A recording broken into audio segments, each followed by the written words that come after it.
Shalom. Selamat pagi Bapak, Ibu, Saudara. Terima kasih telah bergabung bersama kami dalam renungan harian Jemaat GKJ Bandung. Bersama kita akan mendengarkan firman Tuhan dan merenungkannya. Sabtu 22 Maret 2025. Shalom dan selamat pagi Jemaat GKJ Bandung yang dikasihi Tuhan, kiranya senantiasa bersemangat dalam menjalani kegiatan hari ini. Marilah kita mulai segala aktivitas kita dalam pengenalan akan firman Tuhan. Kita mohon pertolongan Roh Kudus dalam doa. Sertai kami Tuhan dalam perenungan firman pada hari ini agar kami mampu untuk melakukan apa yang Tuhan kehendaki. Terima kasih ya Tuhan. Amin. Renungan kita pada hari ini diambil dari kitab Mazmur pasal 73 ayat 12 dan 13 yang demikian. Sesungguhnya begitulah orang-orang fasik.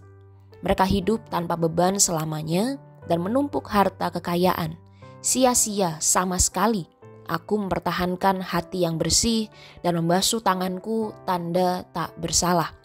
Renungan hari ini diberi judul, Mengapa orang jahat terlihat lebih sukses? Jemaat yang dikasihi Tuhan, salah satu pertanyaan besar yang jadi pergumulan banyak orang pada hari ini adalah tentang mengapa orang baik terkadang menderita, sedangkan banyak orang jahat yang hidupnya sukses. Ini bukan sebuah dugaan baru. Ayat yang kita baca pada hari ini dari kitab Mazmur yang ditulis oleh seorang pria bernama Asaf. Dia adalah salah seorang pimpinan pemusiknya, Raja Daud. Ia menuliskan Mazmur itu setelah bergumul dengan isu yang sama.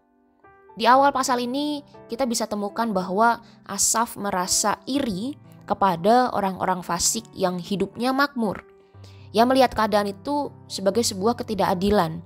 Ia menjadi patah semangat untuk hidup benar di hadapan Tuhan. Kesimpulan yang dibuat oleh Asaf tentang orang yang menyombongkan diri di hadapan Tuhan, yang kesalahannya menyolok, hatinya meluap-luap dengan sangkaan.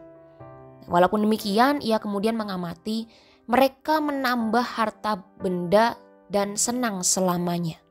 Nah, akibatnya, ia sampai pada kesimpulan yang ia tulis pada ayat kita hari ini. Sia-sia sama sekali, aku mempertahankan hati yang bersih dan membasuh tanganku tanda tak bersalah. Jemaat dikasihi Tuhan, apa yang kemudian Asaf lakukan hingga ia bisa kembali pada pemikiran yang benar? Ia mundur ke belakang dan melihat gambar yang lebih besar. Ia pergi ke rumah Tuhan. Di sana ia ingat akan banyak hal baik yang tidak ia lihat di dalam dunia nyata ini, yaitu bahwa Tuhan senantiasa menyertai setiap orang yang percaya kepadanya. Tuhan membimbing dan memberikan kekuatan. Ketika hidup di bumi ini selesai, Tuhan akan membawa setiap orang yang percaya untuk masuk pada hadirat-Nya. Maka akhirnya Asaf kembali memiliki cara pandang yang benar. Dan ia berkata kepada Tuhan, selain Engkau tidak ada yang kuingini di bumi. Yang terdapat pada ayat yang ke-25. Jemaat yang dikasihi Tuhan, ketika kita mencoba untuk menjalani kehidupan dengan cara yang menyenangkan hati Tuhan, tentu kita harus ingat bahwa itu semua tidak akan berakhir dengan sia-sia. Jika sepertinya orang jahat terlihat lebih baik dan juga selalu menang dalam setiap pertempuran, mari kita ingat bahwa sebagai manusia kita punya sudut pandang yang terbatas.